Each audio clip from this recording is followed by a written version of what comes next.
No way! Oh,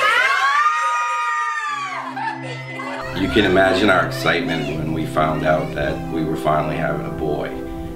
Our two girls had been such a joy in our lives, but the boy was going to be the person to complete our family.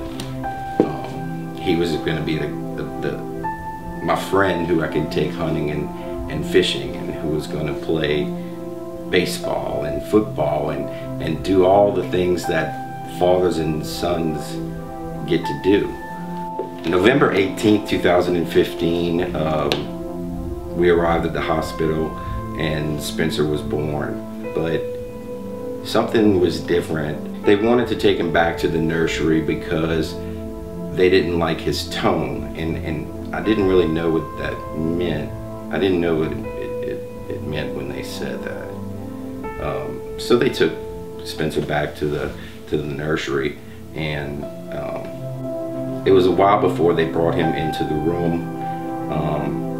And then the moment that took place is a moment that we'll never forget.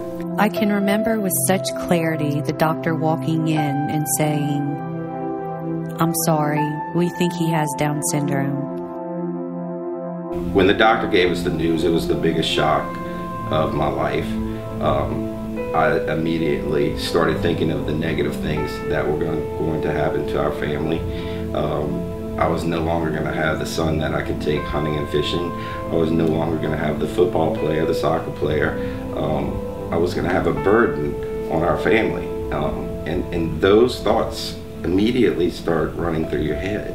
I had fallen victim to exactly what society has taught us, and that was if something is wrong with your baby, if your baby's not typical, then it's a problem.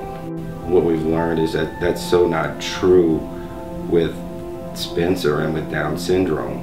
The whole day I was upset. We had some good friends of ours who reached out to us, Sean and Julie Harrison. I remember receiving a text from Sean that day. I can't imagine life without Sean Patrick.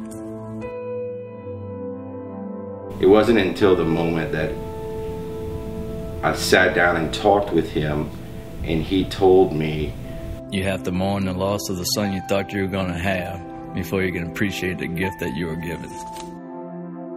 And all of a sudden a light switch went off in my head. What we couldn't see was that we had just hit the jackpot with Spencer.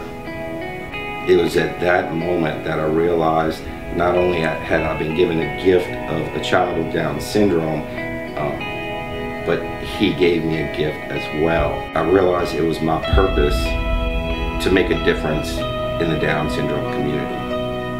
And that's what started the initial thoughts of Upside Downs.